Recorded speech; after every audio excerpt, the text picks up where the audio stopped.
The Lord, जय मसीह की। स्वागत है आपका विजनरी रेडियो और टीवी के इस खास प्रोग्राम में लेट्स टॉक टुडे। जी हाँ, लेट्स टॉक टुडे। आज बात करेंगे खास विषय पर, एक और जो आपने दिया है मुझे, और आज का विषय है सेक्स। जी हाँ, ये एक ऐसा विषय है जिस पर हम चर्चा नहीं करना चाहते, और सच मानिए मेरे लिए भी मुश्किल है जिस पर मैं चर्चा करूं, क्योंकि ये मेरा विषय नहीं है।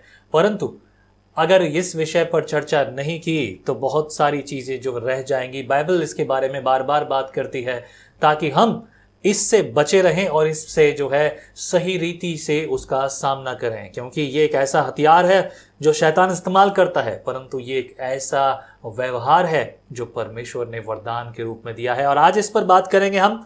हमारे साथ हैं पास्टर राम बाबू जी। स्वागत है पास्टर राम बाबू आपका कि आप हैं एक बार फिर से हमेशा की तरह लेट्स टॉक टुडे प्रोग्राम में। और एक और विषय जो हमारे पास है, आपने जो दिया, सेक्स पर बात करेंगे। सवाल हैं लोगों के, और ऐसे सवाल जो उठते हैं, और कई बार जब नए विश्वास में लोग आते हैं तब वो इन्हीं सवालों को करते हैं। लेट्स टॉक अबाउट दिस एक साथ मिलकर, ताकि ऐसी चीज़ों से हम बचे रहें। आमीन। प्रभु हम सबके साथ हो। आपका स्वागत है।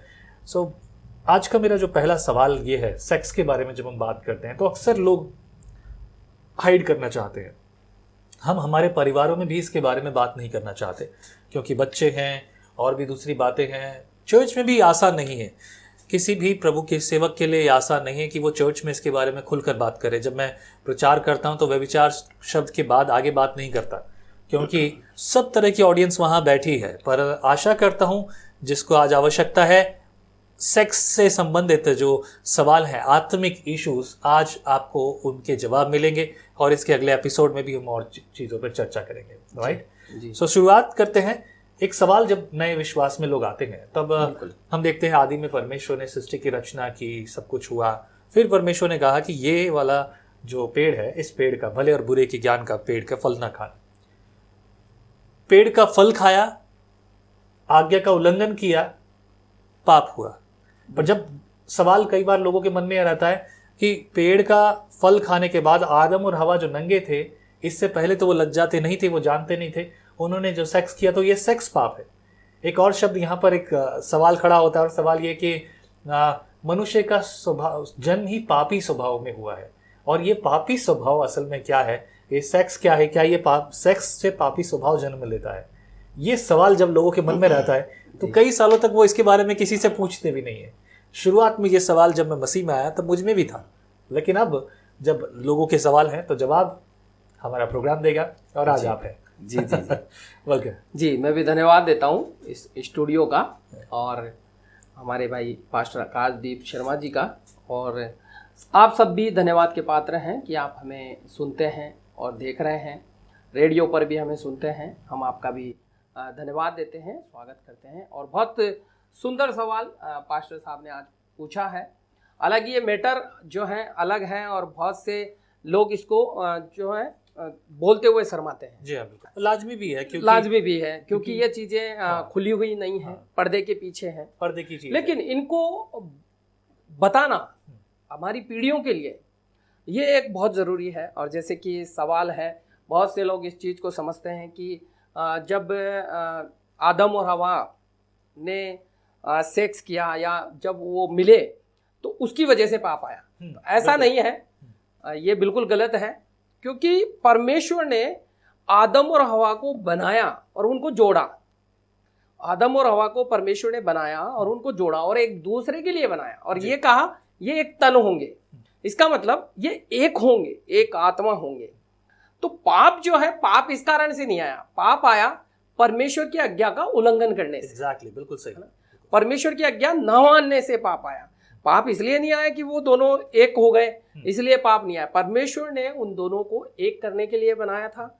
और जो सेक्स है ये कोई मतलब पवित्र चीज है, ये कोई बुरी चीज नहीं है, या ये अपवित्र चीज नहीं है, लेकिन इसको हमने अपवित्र बना दिया, या बहुत से लोगों ने इसको अपवित्र बना दिया, जो बाइबल हमें बताती है। तो बहुत से लोगों के दिमाग में कई सवाल आते हैं कि नहीं, शुरू से जो है पाप इसलिए आया कि आदम हवा एक हो गए, वो नंगे थे इसलिए पाप आया। तो ऐसा कुछ भी नहीं है, पाप इसलिए नहीं आया, और परमेश्वर ने उन दोनों को एक होने के लिए ही बनाया है सीधे परमेश्वर। तौर पर अगर हम बात करें तो सेक्स जो है गॉड्स गिफ्ट है जी मनुष्य के लिए। जी जी, बिल्कुल बिल्कुल। क्योंकि परमेश्वर ने जैसा कहा कि फूलो फलो पृथ्वी पर भर जाओ। भर जाओ जी। परमेश्वर ने ये भी कहा, अगर आप नीति वचन को अगर पढ़ेंगे तो उसमें लिखा हुआ जिसने स्त्री ब्याली उसने उत्तम पदार्थ पाया। उत्तम पदार्थ पाया, बिल्कुल स्त्री तो ब्याह ये करना। जो स्त्री को उत्तम पदार्थ, मतलब उत्तम पदार्थ वो जो कहा गया है, तो स्त्री ब्याली और ये उत्तम पदार्थ है, मतलब मनुष्य के लिए उत्तम बात है। और ये जो है बढ़ोतरी की बात है, हमारा जो परिवार बढ़ेगा, हमारा खानदान बढ़ेगा, हमारा वंश जिसे बोलते हैं बढ़ेगा। जी करेक्ट। तो परमेश्वर ने जो है ये गॉड गिफ्ट है, जैसे कि अभी आपने बताया, वास्तव में गॉड गिफ्ट है, लेकिन इसको यूज में जब अगर हम गलत तरीके से लेते हैं या गलत, जैसे कि मैं उदाहरण के तौर पे दूं, मोबाइल जो है मनुष्य के लिए एक बहुत बड़ा गिफ्ट है। बिल्कुल ठीक है। ठीक है, एक बहुत बड़ी आशीष की बात है कि आज की जनरेशन, अगर हम पिछली जनरेशन देखें तो मोबाइल नहीं थे और एक दूसरे के लिए संदेश पहुंचाना बड़ा मुश्किल था। बिल्कुल बिल्कुल। लेकिन आज जो है बहुत आसान हो गया है, यहाँ से बैठकर हम अमेरिका बात कर सकते हैं, आमने सामने बात कर सकते हैं। तो ये आशीष का कारण है, लेकिन कुछ लोगों ने इसको भी अनाशीष का कारण बना दिया, या जो है इसको गलत तरीके से इस्तेमाल यूज में लेने लग गए। कुछ पास्टर हैं तो मोबाइल से पहले डरते थे, फेसबुक पे आने से पहले डरते थे। सही बात है। तो वो क्यों डरते थे? क्योंकि ये गलत था, लेकिन ये आशीष का कारण बन गया। आशीष का कारण क्यों बन गया? अब इससे शुभ समाचार फैल रहा है, इससे जो है परमेश्वर का कार्य हो रहा है। तो अगर हम सही तरीके से, वैसे ही सेक्स भी है, अगर हम उसको गलत तरीका यूज करेंगे, गलत चीज़ें जीवन में आएंगी तो उसके परिणाम भी गलत आएंगे। लेकिन एक सही जो चीज़ है, और कि स्त्री, देखिए परमेश्वर ने आदम को बनाया और उससे मेल खाती हुई हवा को बनाया, जो उससे मेल खा रही थी। ठीक है। और परमेश्वर ने हर जानवर को उससे मेल खाता हुआ उसके लिए बनाया, कि जैसे हाथी के लिए हथनी बनाई, ठीक है, शेर के लिए शेरनी बनाई, ठीक है, तो वैसे ही आदम के लिए पत्नी बनाई, हवा बनाई। और अगर आप हाथी की शादी ऊंट से कर दें, ओहो, या हाथी की शादी किसी बैल से कर दें, हाँ। तो वो मेल खाएगा? नहीं खाएगा।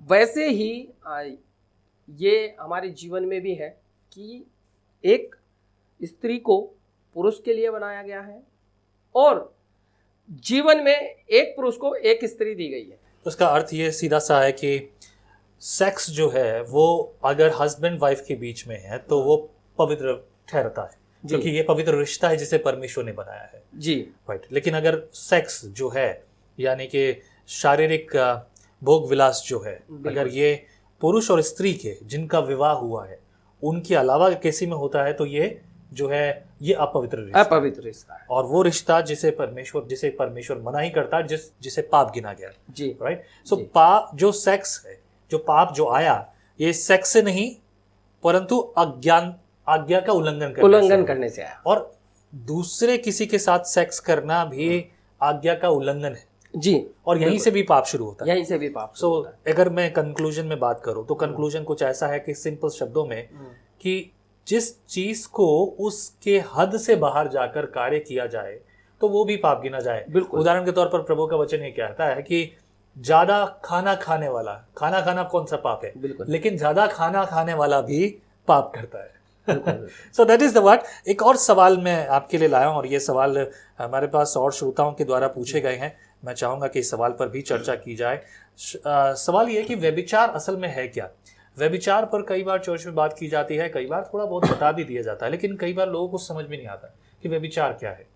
जैसा कि पवित्र शास्त्र में, नए नियम में खासतौर से कहा गया है कि पुराने नियम में किसी के साथ व्यभिचार के लिए शरीर के साथ शरीर का मिलना जरूरी था, लेकिन नए नियम में इसकी परिभाषा बदल जाती है। जी, मैं चाहूंगा कि इसके बारे में बताएं आप कि सेक्स, ये व्यभिचार असल में है क्या बाइबल के अनुसार? हाँ, देखिए बाइबल के अनुसार जो व्यभिचार है, व्यभिचार जो है हमारे विचारों के अंदर आता है। और जो भी कुछ हम देखते हैं, किसी चीज़ से हम आकर्षित होते हैं या हमने किसी चीज़ को देखा, परमेश्वर ने पुरुष को इस तरीके से बनाया है कि पुरुष के अंदर, जो हम पुरुष हैं उनके अंदर कि आकर्षित होने वाली भावनाएं हैं, उनके अंदर जो है आकर्षित होने वाली भावनाएं हैं। और अगर आप स्त्रियों को देखेंगे तो स्त्रियां अधिकतर देखकर आकर्षित नहीं होती हैं, किसी भी चीज़ को वो देखेंगी तो वो आकर्षित नहीं होती है। जैसे कि उदाहरण के तौर पे अगर पुरुष ने कुछ गलत देखा तो उसके प्रति वो आकर्षित हो जाएगा, या उसने कोई चीज़ देखी तो उसके प्रति वो आकर्षित हो जाएगा, क्योंकि उसके अंदर वो भावनाएं परमेश्वर ने रखी हैं। लेकिन स्त्री के अंदर, स्त्री को अगर स्त्री आकर्षित होगी तो वो होगी टच करने से। तो कहीं ना कहीं जो व्यभिचार है वो हमारे अंदर इसलिए भी आ जाता है कि हम गलत विचार सोचने लगते हैं, कि जैसे हमने मोबाइल देख लिया और फिर हम उसी विचारों में उलझ गए, उसी बातों में हम उलझ गए। और बाइबल में बहुत से उदाहरण दिया गया कि मूर्ति पूजा भी व्यभिचार के समान है। बिल्कुल, मूर्ति पूजा भी व्यभिचार समान करने के समान है। बिल्कुल, ठीक है। और व्यभिचार कई तरीके के विचार हैं हमारे, कि जैसे हमने किसी के बारे में गलत सोचा, वो भी व्यभिचार है। बाइबल तो यह तक बताती है कोई अपने पड़ोसी को तुच्छ जानता है तो वो पाप करता है, यानी कि वो व्यभिचार करता है, वो पापी है मतलब। तो कई उदाहरण बाइबल के अंदर दिए गए हैं। तो व्यभिचार जो है वो हमारे जो है कई चीज़ों से निकल जाते हैं हमसे। जैसे कुछ हमने देखा, किसी सुंदर स्त्री को देखा, उसकी तरफ हम आकर्षित हुए, किया कुछ नहीं है, हमने किया कुछ नहीं है, सिर्फ उसको देखा है। हाँ। लेकिन मन के अंदर कुछ उथल पुथल हुई थोड़ी बहुत, तो वो भी व्यभिचार है कि हमने उसके लिए सोचा या हमने उसके लिए देखा। मैं देखता हूँ बहुत से केस मेरे पास आते हैं, और मैं देखता हूँ कि स्त्रियाँ जब पति पत्नी बैठते हैं तो बात करती हैं। वो जो है ना, मेरी पड़ोसन का जो पति है बहुत स्मार्ट है और वो देखो बहुत कमा कर लाता है। मतलब स्त्री किसको देख रही है? पड़ोसी के पति को। ओके, ठीक है, वो स्मार्ट है, मेरा पति स्मार्ट नहीं है। ओके, तो ये व्यभिचार है। घर की मुर्गी दाल बराबर, घर की मुर्गी दाल बराबर। कि भाई हम, परमेश्वर ने, जैसे मैंने बताया, परमेश्वर ने एक पुरुष के लिए एक स्त्री रखी है। ठीक है। आदम को बनाया, परमेश्वर ने दो हवा नहीं बनाई। बिल्कुल ठीक है। एक हवा बनाई, दो नहीं बनाई उसके लिए कि इसको दो दी जाए, उसके लिए एक बनाई। और हमारे लिए भी एक है। परमेश्वर ने कहा पति जो परमेश्वर के चेले हैं, या जो अध्यक्ष होना चाहता है, या जो प्रभु की महिमा करना चाहता है, जो सेवक हो, हाँ, जो चेला हो, हाँ, वो सिर्फ एक पत्नी, एक ही पत्नी का पत्नी। बिल्कुल ठीक, बिल्कुल ठीक। तो अगर हम अपनी पत्नी के अलावा किसी स्त्री को देख रहे हैं तो वो भी विचार है। हम किसी प्रॉपर्टी को देख रहे हैं, किसी की बहुत बड़ी बिल्डिंग है, उस बिल्डिंग को देखकर लालच कर रहे हैं, ये बिल्डिंग मेरी होती है, बहुत अच्छी गाड़ी है, ये गाड़ी मेरी होती है। सही बात।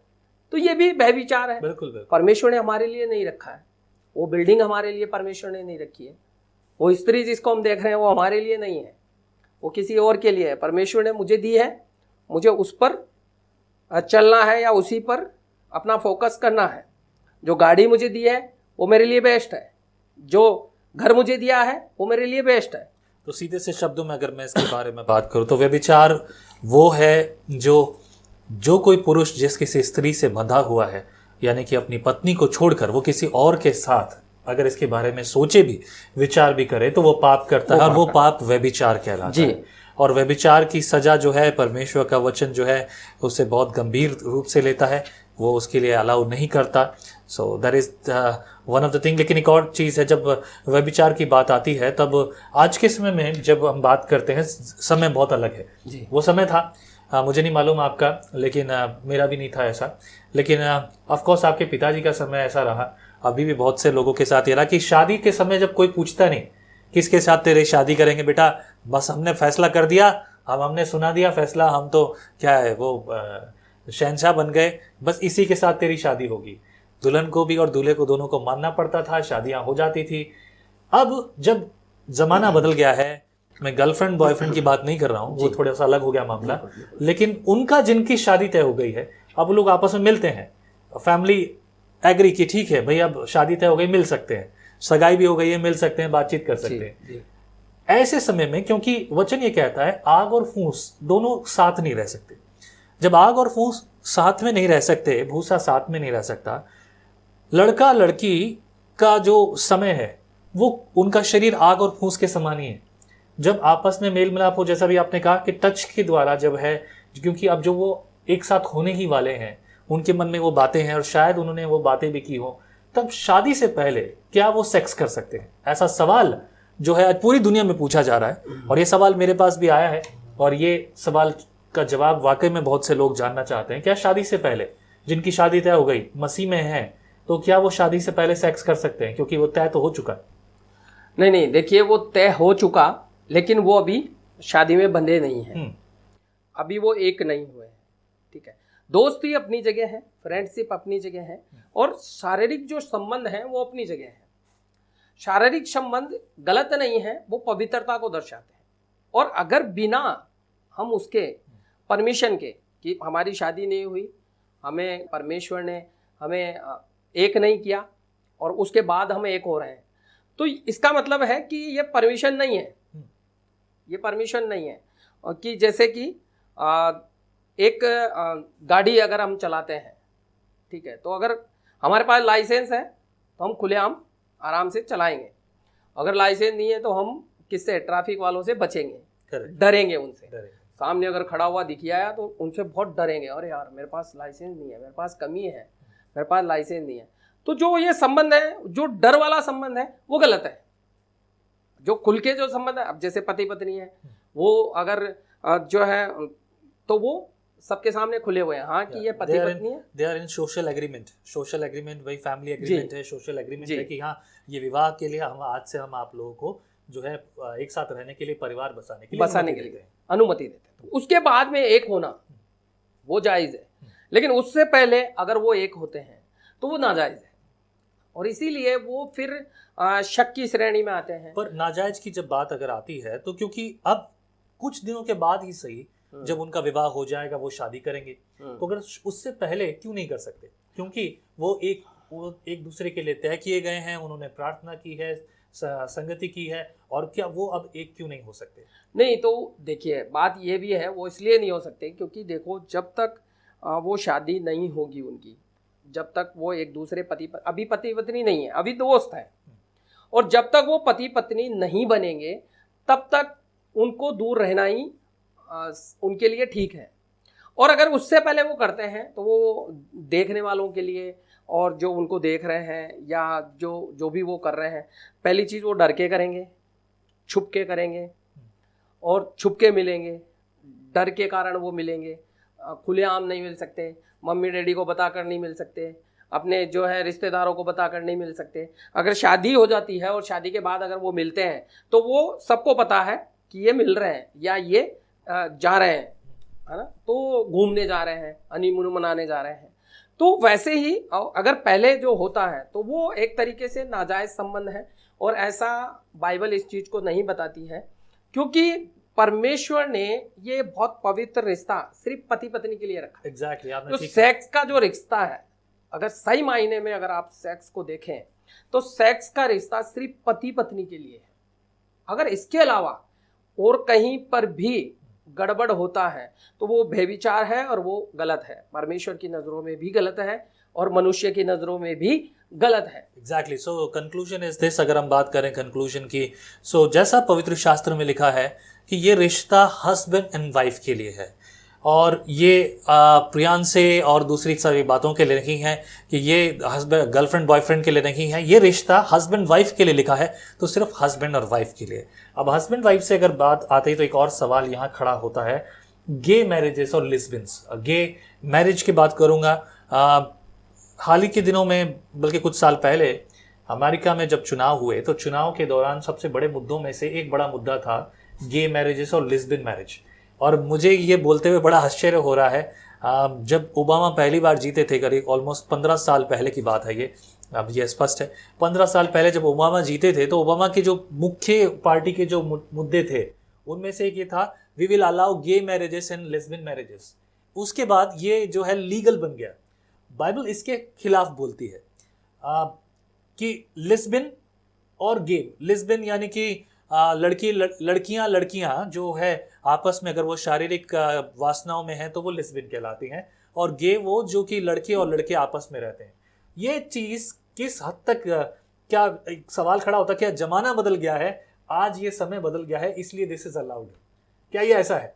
नहीं, देखिए ये सब चीज़ें गलत हैं। हाँ। और बाइबल में कहीं पर भी ऐसा नहीं दिया गया है कि, मैं एक चीज़ बताऊं, परमेश्वर, आप अगर बाइबल को शुरू से पढ़ेंगे, परमेश्वर ने आदम को बनाया और आदम को बनाकर परमेश्वर ने देखा कि उससे कौन मेल खा रहा है, उससे कोई मेल नहीं खाया, जानवरों में से भी कोई मेल नहीं खाया।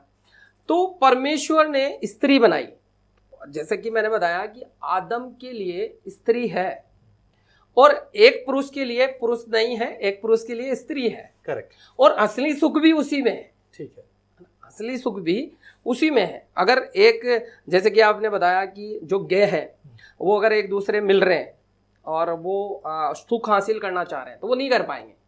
जो आनंद परमेश्वर ने दिया है वो आनंद वो नहीं ले पाएंगे, और कहीं ना कहीं ये चीज़ें गलत हैं।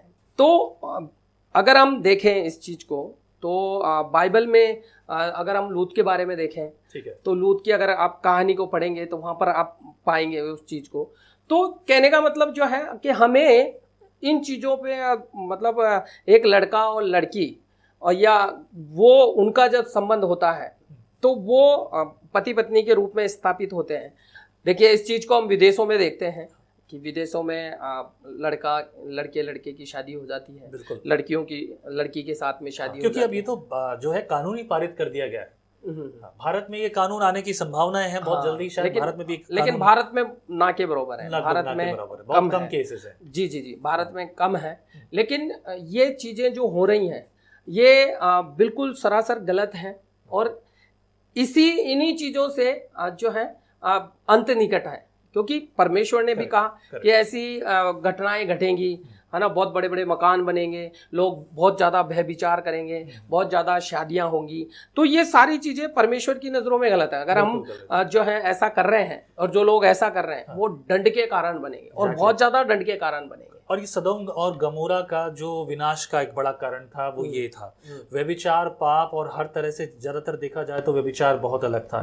एक हिस्ट्री है, इतिहास है, 400 ईयर्स जो था, जो गैप पीरियड था परमेश्वर और मनुष्य के बीच का, जो डार्क एज कहलाता है, सबसे ज्यादा यही चीजें बहुत बढ़ती चली गई, और आज के समय में भी यही चीजें सबसे ज्यादा है।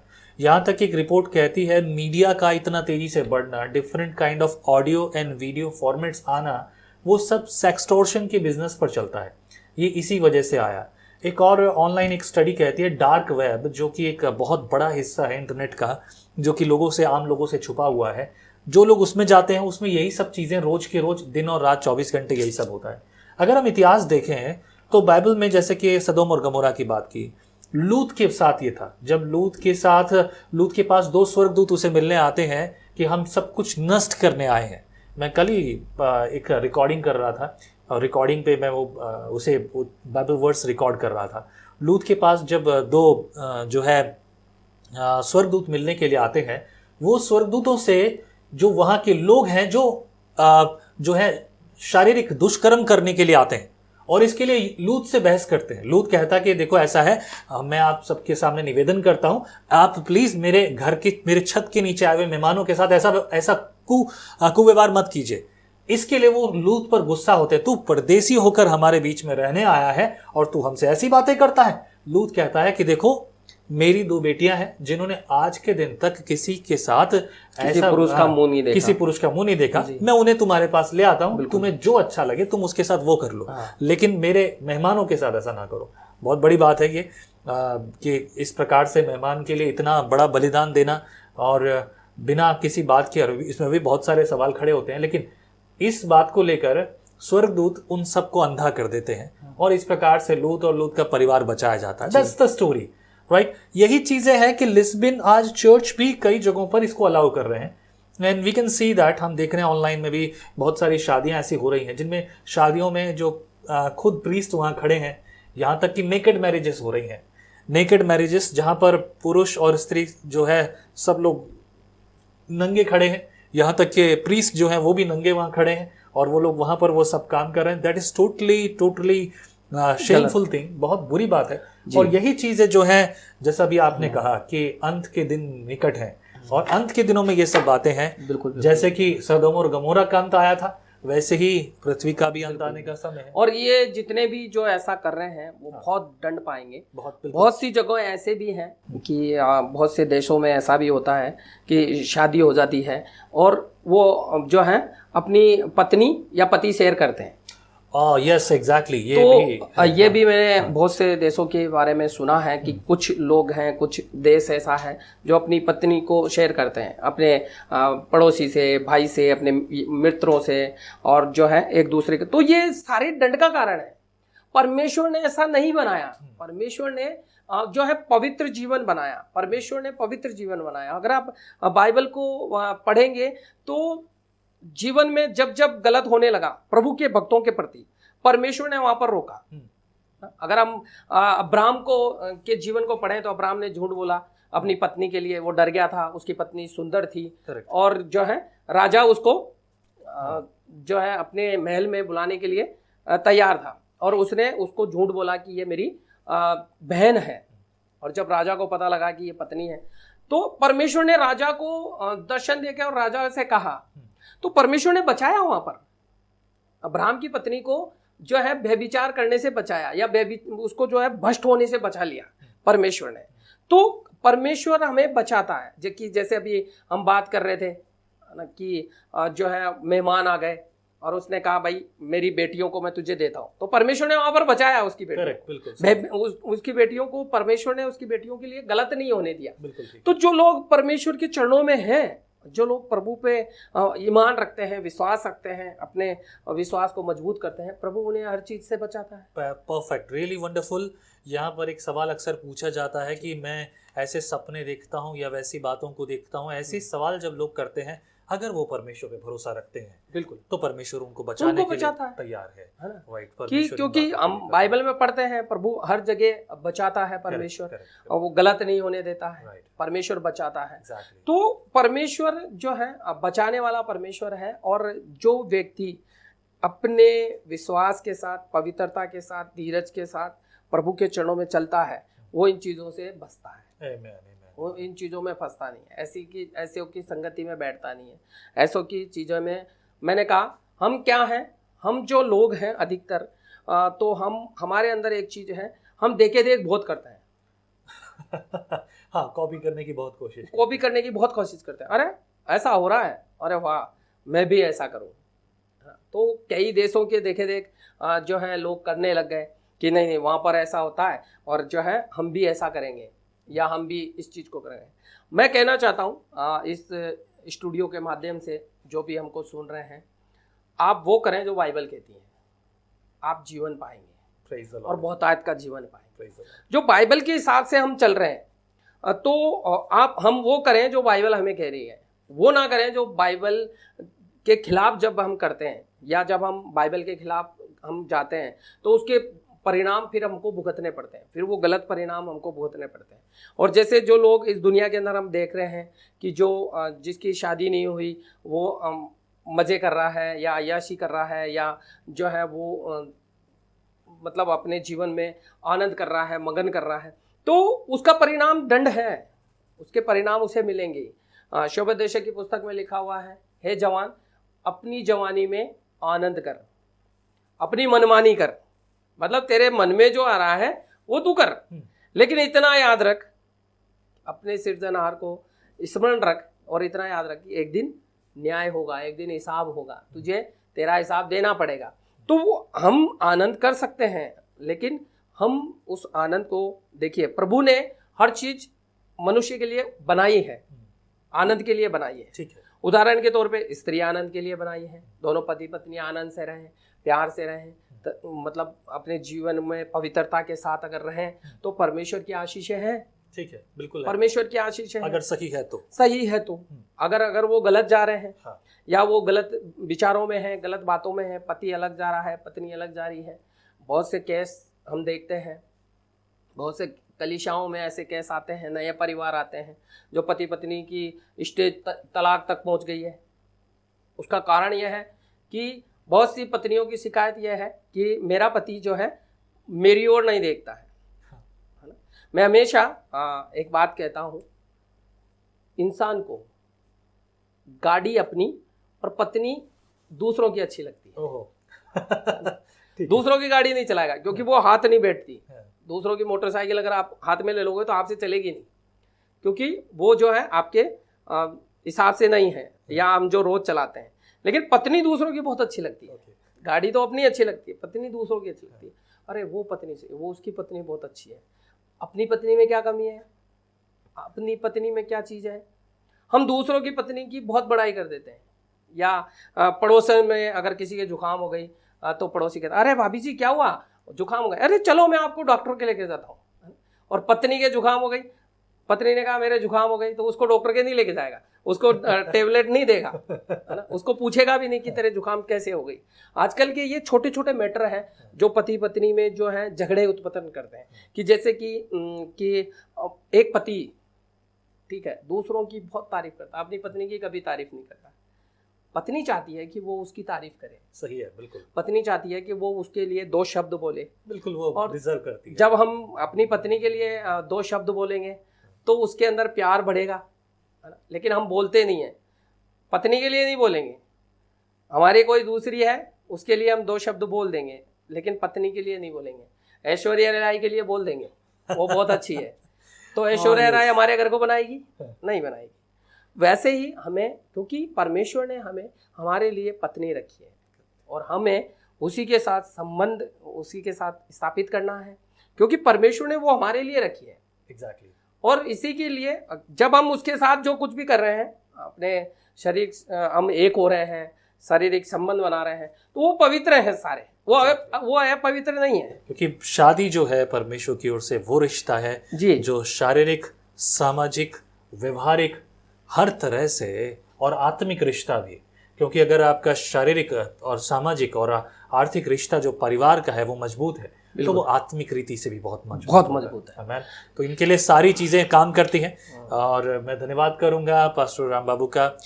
मैं हूं पास्टर आकाशदीप शर्मा, हम आपके साथ हैं। अगली बार फिर से मिलेंगे, इसी विषय पर चर्चा करेंगे। यदि आपके पास कोई और सवाल हैं तो आप अपने सवाल हमें डिस्क्रिप्शन में अपने कमेंट्स में लिखकर भेज सकते हैं।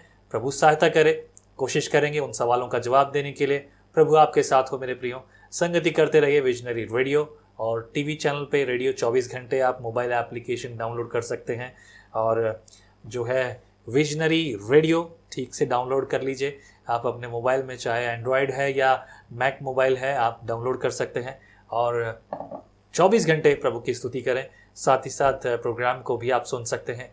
प्रार्थना कीजिए, प्रभु ऐसे विषयों पर और चर्चा करने के लिए तैयार करे, और भी लोग प्रभु के यहाँ होंगे, प्रभु इस्तेमाल करे। आमीन। प्रभु आप सबके साथ हो। जय मसीह की। जय मसीह की। पूरे दिन हम बात करते हैं, कभी इससे कभी उससे, न जाने किस किस से। आओ हम बाइबल से बात करते हैं, विजनरी रेडियो और टीवी पर। क्या आप जानते हैं परमेश्वर ने आपको क्यों बुलाया? क्योंकि वो आपसे प्रेम करता है, और अगर आप उसके प्रेम को देखना चाहते हैं, हमारे पास आइए विजनरी टीवी पर। Join us on visionary TV.